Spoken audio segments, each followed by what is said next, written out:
My first son passed away when he was 2 weeks old. We had no idea he was sick. We didn't know that Kevin had Barth syndrome until he was 7 years old. It's claimed both of my sons' lives, but it doesn't mean that it's defeated me. At times you wonder why me and feel a little isolated, but at the same point, you know, he's here and it's a blessing, so you just go on as a normal life you can. Barth Syndrome Foundation is the only foundation in the world dedicated to helping families and individuals who've been diagnosed with Barth syndrome.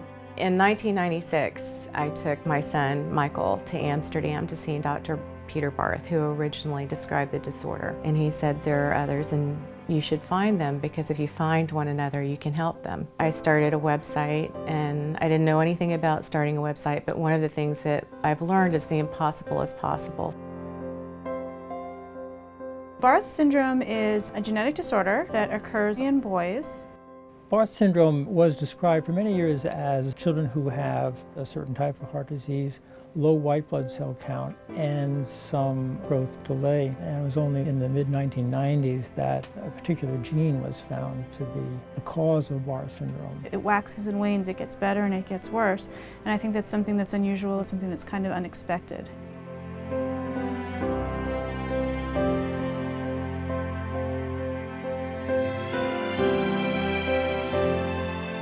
When I was about 2, I had a cold, and my mother picked me up and just holding me in the night and realized that my heart was beating very, very fast. We had a child with weak muscles, and now we had a child with a heart that might need to be transplanted. And that was when we ultimately discovered that I had Barth syndrome.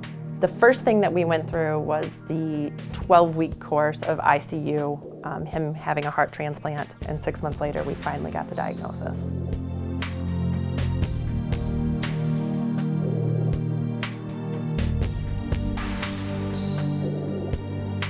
Even though he's just laying in a bed all hooked up, he's still there with us, so you just hold on to every moment you have with him. I don't think you can overemphasize this sense of isolation that parents have at the outset. There was no one else in the entire world that we knew that had it. And when he finally got a diagnosis, Dr. Kelly gave me one phone number. At one point I was being followed by 10 different doctors. There were some months I'd be there every week. You walk into an emergency room and try to explain to a doctor who's never seen you before that even though you don't look very sick, you're extremely ill.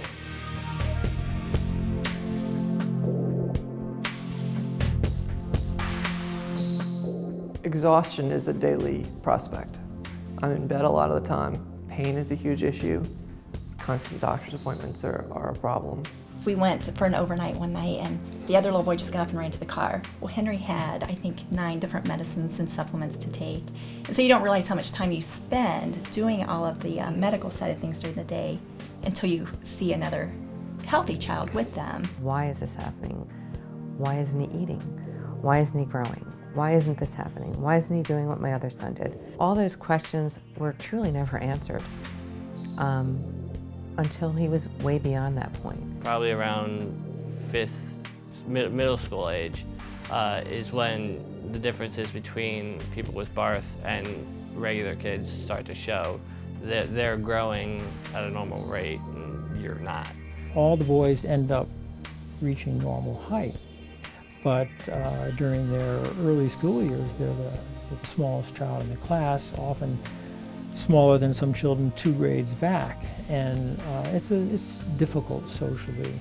Barth definitely has social ramifications.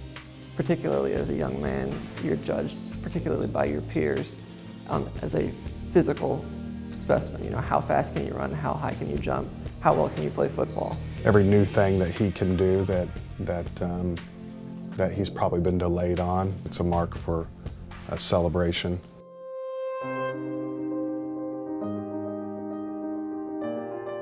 What's unique about Barth Syndrome Foundation is really the sense of community and the remarkable things that they've been able to accomplish in a relatively short amount of time with few resources.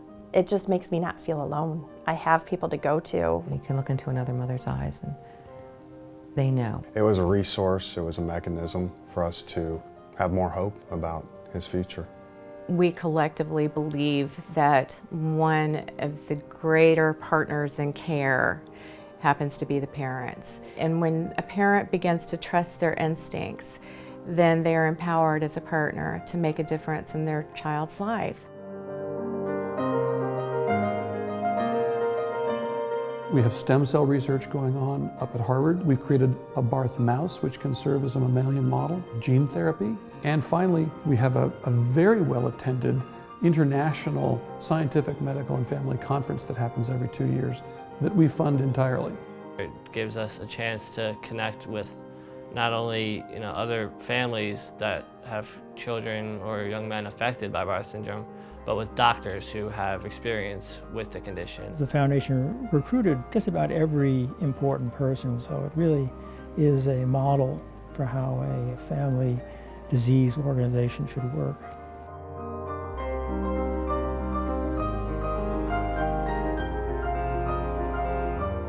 We're accredited by the Better Business Bureau. We're a member of the National Health Council. We all feel a tremendous responsibility to find the other Barth boys who are out there. If we don't do it, these boys die. If we succeed, they don't just survive, but they flourish. The thing I say about rare disorders is they're not rare to the person or the family that's affected by them. For them, it's their whole world. It gives me a chance to tell people about my children and tell people about this rare condition that he has. We've made so much progress that has made the little kids' lives a little bit easier, but there's more to be done. There's a lot more out there that are undiagnosed, we're sure of it. We want to gain more knowledge and to help these boys live longer lives. A doctor said to me, the difference between a Rottweiler and a Barth parent is that eventually the Rottweiler lets go. We're not ever going to give up, and we can ultimately rid the world of Barth syndrome forever. Barth Syndrome Foundation is hope for a treatment, for a cure, for peace of mind. We would love for you to join us. You can make a difference. Join us. Please join us. Thank you. Thank you. Thank you.